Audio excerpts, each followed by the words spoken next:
Hey, coucou, c'est Aurélie Gonod, ta coach et thérapeute. Dans cet épisode 11 du podcast Change mon job, je vais t'expliquer comment classer et prioriser tes valeurs. Alors pour cela, il te faudra une liste de valeurs, toi, et éventuellement accompagné d'une personne neutre et ouverte. Allez, petite autopromotion au passage, une coach et thérapeute comme moi fait très bien l'affaire. Il te faudra également 1 heure de temps devant toi pendant laquelle tu es totalement disponible, de quoi noter. Et dernier point que tu vas particulièrement adorer si tu es hyper penseur, un endroit au calme propice à la réflexion. Bon, pour la liste de valeurs, si tu ne l'as pas déjà établie, je t'invite à écouter l'épisode 10 du podcast Change mon job. Tu y trouveras 2 exercices simples mais puissants pour déterminer tes valeurs. Allez, je t'en fais un petit résumé ici. Premier exercice, tu détermines ce que tu aimes faire ou qui semble important dans ta vie pro, perso et dans le domaine relationnel. Tu en extrais tes croyances profondes, celles qui viennent de l'intérieur, qui te motivent et te poussent à agir.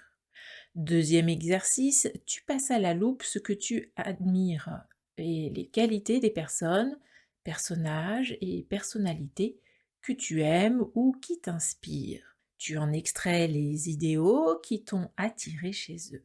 Pour plus de détails, va vite écouter l'épisode 10 du podcast Change mon job. Ah oui, au fait, Change mon job est le podcast qui t'accompagne à passer le cap de ta transformation professionnelle. Donc, tu as la liste de tes valeurs qui t'a permis de prendre conscience de tes critères fondamentaux pour agir, te motiver, choisir et te sentir à ta place. La première chose à faire, c'est de contextualiser le classement de tes valeurs, c'est-à-dire définir le domaine dans lequel tu veux établir ton échelle de valeurs. Pourquoi? Eh bien, tout simplement parce que l'ordre d'importance de tes valeurs varie en fonction du domaine dans lequel elles sont sollicitées. Allez, pour l'exemple, on va choisir à la grande surprise générale le domaine du travail. La deuxième chose à faire, c'est de classer par ordre d'importance tes valeurs de ta liste en pensant à ce qui est important pour toi dans le domaine du travail puisque c'est notre exemple. En 1, la valeur la plus élevée hiérarchiquement. Celle non négociable et qui te fera mettre un terme à ton contrat si elle n'est pas respectée. Un exemple tiré de mon expérience? C'est parti. Imagine-moi épuisé physiquement et moralement au point de ne pas pouvoir tenir une conversation normale plus de 10 à 20 minutes et où le moindre déplacement physique me demande un gros effort. Eh bien, c'est dans cet état que j'ai accepté de me rendre à un rendez-vous avec mes responsables hiérarchiques et fonctionnels pour faire le point sur mes difficultés. Eh bien, ce rendez-vous était en réalité un recadrage qui a tourné à l'inquisition avec des accusations infondées et une conversation qui prenait la tournure d'un match de boxe. Autant dire que mon mode survie s'est suractivé et que je me suis littéralement enfuie de la pièce. Merci mon inconscient. Clairement, des valeurs profondes ont été bafouées, en particulier la sincérité, puisque pour me faire venir à cette réunion, ces responsables m'ont fait croire qu'ils voulaient m'aider. Et pour moi, la sincérité est la base de la confiance et d'un travail d'équipe efficace. Du coup, quelques mois plus tard, j'ai quitté mon job. Donc, une fois que tu as établi l'ordre d'importance de tes valeurs, tu réécris ta liste en mettant en premier la valeur la plus élevée. Maintenant, tu vas faire un match 2 à 2 entre toutes les valeurs. Voilà comment procéder. Tu prends la valeur A et la valeur B et tu te demandes, dans le domaine choisi, qu'est-ce qui est le plus important aujourd'hui? La valeur A ou la valeur B? Imaginons que c'est la valeur B qui remporte le match. Tu accordes un point à la valeur B. Moi, je trace un bâton à côté de la valeur concernée. Comme ça, cela me permet de comptabiliser les points. Et tu continues comme ça jusqu'en bas de ta liste. Match entre les valeurs A et C, puis A et D, et ainsi de suite, en accordant un point à chaque valeur qui remporte le match. Résultat, tu as comparé la valeur A à toutes les autres. Maintenant, tu recommences avec la valeur B.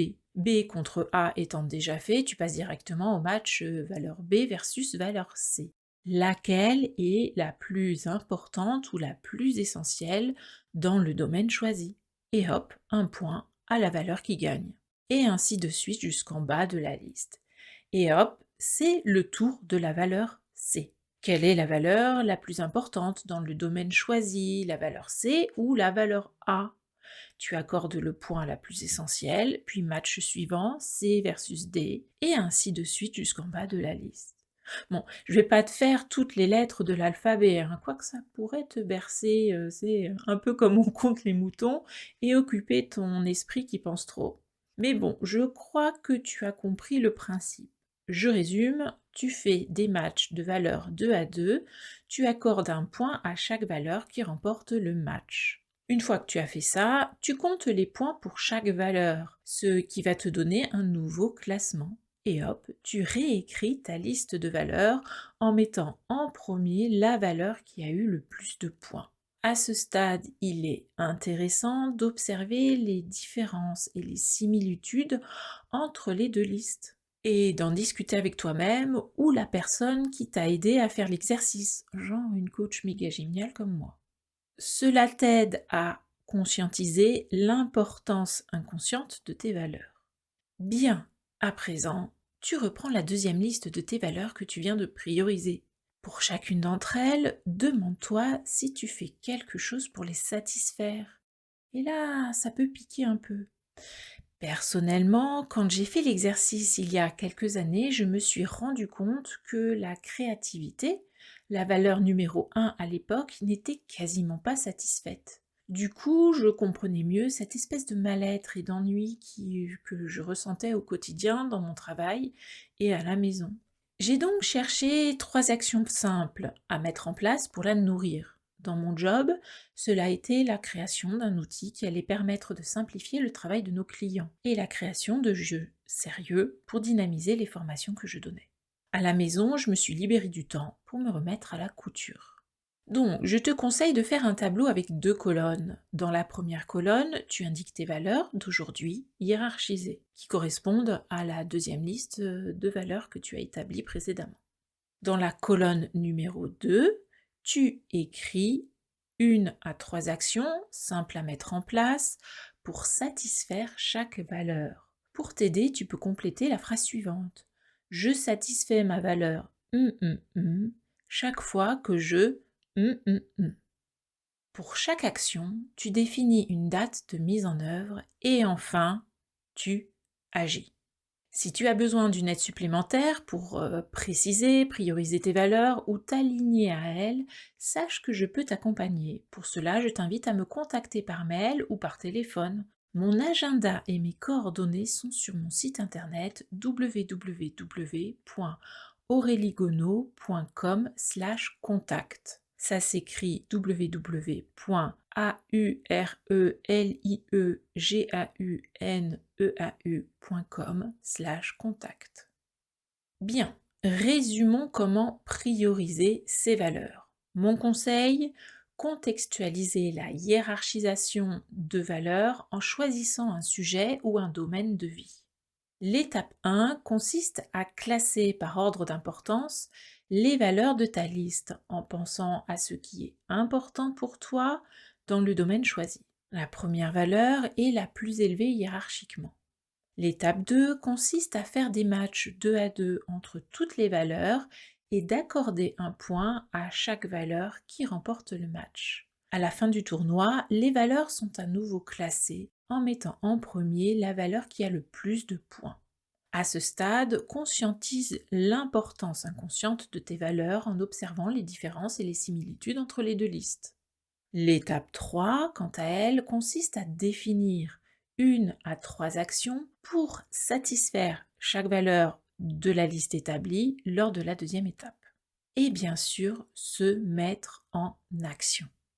Pour conclure, je souhaite revenir sur l'intérêt de définir ces valeurs. Comme l'explique Robert Dilts, c'est l'une des sources primaires de la motivation. Quand tu reconnais et vis en accord avec tes valeurs, tu ressens de la satisfaction, de l'harmonie, où tu te sens en lien avec toi-même. Donc le fait de définir tes valeurs et de les nourrir, que ce soit dans le domaine pro, perso ou relationnel, te permet de trouver ta juste place au travail, dans tes études et à la maison. Si tu as des questions, si tu souhaites que j'aborde un sujet en particulier ou me partager ton expérience, franchement, j'aurais plaisir à échanger avec toi. J'ai hâte de te connaître plus et d'adapter le contenu de ce podcast pour que tu puisses y trouver informations utiles, aide et inspiration. Tu peux me contacter par mail à aureliegonod@outlook.fr. Ça s'écrit AURELIEGAUNEAU @outlook.fr. Ah oui, toutes les informations et retranscriptions de cet épisode sont sur le blog www.changemonjob.com/podcast. Et si cet épisode t'a plu et que tu penses qu'il peut aider quelqu'un que tu connais, partage-le lui. Change mon job est le podcast où les personnes qui pensent à changer de job ou qui sont déjà en train de l'expérimenter trouveront une foule d'informations et d'inspiration pour y voir plus clair et à garder la motivation. La semaine prochaine, je t'invite à venir écouter l'épisode 12 qui paraîtra lundi, lors du rendez-vous qu'on a la semaine prochaine pour le 12e épisode du podcast Change mon job. Je t'expliquerai comment s'est passé mon bilan de compétences et comment je l'ai vécu. D'ici là, je te dis ose la transformation professionnelle pour trouver ta juste place au travail mais aussi à la maison. Passe une belle fin de journée et une belle semaine. On se retrouve lundi prochain pour notre rendez-vous hebdomadaire Change mon job.